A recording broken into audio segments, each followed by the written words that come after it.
Welcome to my channel preparation help centre.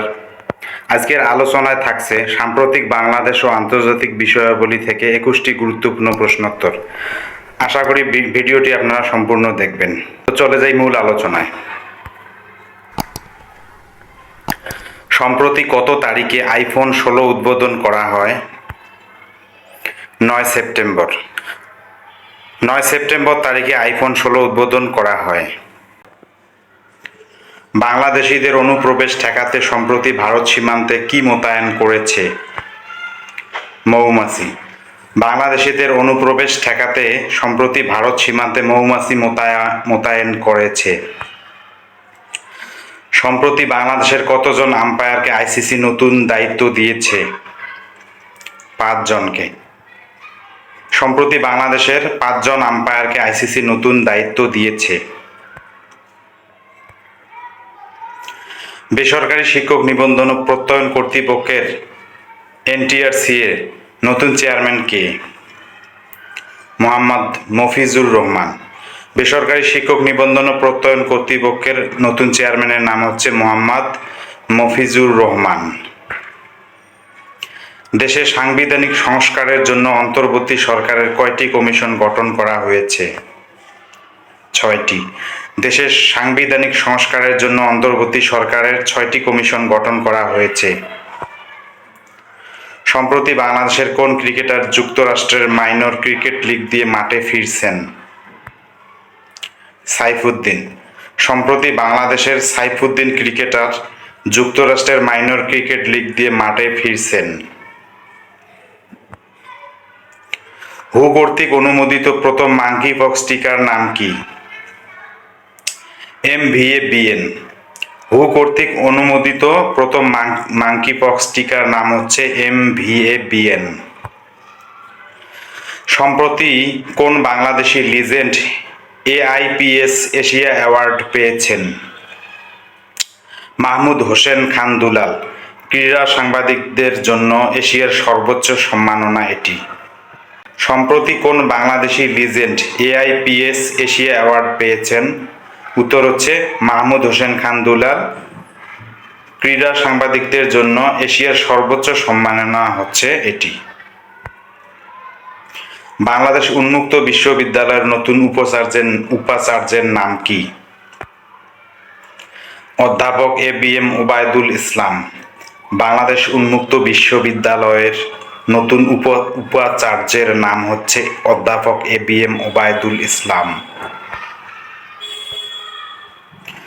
সম্প্রতি কোন দেশ প্রবাসী বাংলাদেশিদের জন্য ই-পাসপোর্ট সেবা চালু করেছে? সৌদি আরব। সম্প্রতি সৌদি আরব প্রবাসী বাংলাদেশিদের জন্য ই-পাসপোর্ট সেবা চালু করেছে। কোন দেশটি 16 বছরের কম বয়সী শিশুদের জন্য সামাজিক যোগাযোগ মাধ্যম নিষিদ্ধ করতে যাচ্ছে? অস্ট্রেলিয়া। অস্ট্রেলিয়া দেশটি 16 বছরের কম বয়সী শিশুদের জন্য সামাজিক যোগাযোগ মাধ্যম নিষিদ্ধ করতে যাচ্ছে। জাতীয় অর্থনৈতিক পরিষদের NEC বর্তমান চেয়ারপারসন কে? ডক্টর মুহাম্মদ ইউনুস। জাতীয় অর্থনৈতিক পরিষদের বর্তমান চেয়ারপারসন হচ্ছে ডক্টর মুহাম্মদ ইউনুস। মেট্রো রেলের নতুন এমডি কে? মোহাম্মদ আব্দুর রউফ। মেট্রো রেলের নতুন এমডির নাম হচ্ছে মোহাম্মদ আব্দুর রউফ। ওশান 2024 কি? আধুনিক ইতিহাসের সবচেয়ে বড় নৌমহড়া। ওশান 2024 হচ্ছে আধুনিক ইতিহাসের সবচেয়ে বড় নৌমহড়া। সাম্প্রতিক রাশিয়ার নৌ ও বিমান বাহিনী কর্তৃক পরিচালিত মহড়ার নাম কি? ওশান 2024। সাম্প্রতিক রাশিয়ার নৌ ও বিমান বাহিনী কর্তৃক পরিচালিত মহড়ার নাম হচ্ছে ওশান 2024।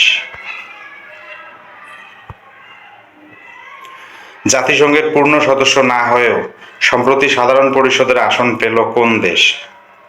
ফিলিস্তিন। জাতিসংঘের পূর্ণ সদস্য না হয়েও সম্প্রতি সাধারণ পরিষদের আসন পেল ফিলিস্তিন।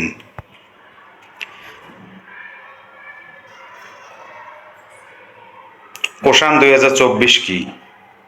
আধুনিক ইতিহাসের সবচেয়ে বড় নৌমহড়া। জাতিসংঘের ৭৯তম সাধারণ অধিবেশন কোথায় অনুষ্ঠিত হবে? নিউ ইয়র্ক, যুক্তরাষ্ট্র। জাতিসংঘের ৭৯তম সাধারণ অধিবেশন কোথায় অনুষ্ঠিত হবে? ও সঠিক উত্তর হচ্ছে নিউ ইয়র্ক, যুক্তরাষ্ট্র। বাংলাদেশ টেলিযোগাযোগ নিয়ন্ত্রণ কমিশনের বিটিআরসি বর্তমান চেয়ারম্যানের নাম কি? মেজর জেনারেল অবসরপ্রাপ্ত মোহাম্মদ এমদাদুল বারী। বাংলাদেশ টেলিযোগাযোগ নিয়ন্ত্রণ কমিশনের বিটিআরসির বর্তমান চেয়ারম্যানের নাম হচ্ছে মেজর জেনারেল অবসরপ্রাপ্ত মোহাম্মদ এমদাদুল বারী। বঙ্গবন্ধু পরিবারের বিশেষ নিরাপত্তা আইন বাতিল করা হয় কবে? ৯ সেপ্টেম্বর ২০২৪। বঙ্গবন্ধু পরিবারের বিশেষ নিরাপত্তা আইন বাতিল করা হয় ৯ সেপ্টেম্বর ২০২৪। তিতাস গ্যাসের নতুন মহাব্যবস্থাপক কে? শাহনেওয়াজ পারভেজ। তিতাস গ্যাসের নতুন মহাব্যবস্থাপক হচ্ছে শাহনেওয়াজ পারভেজ।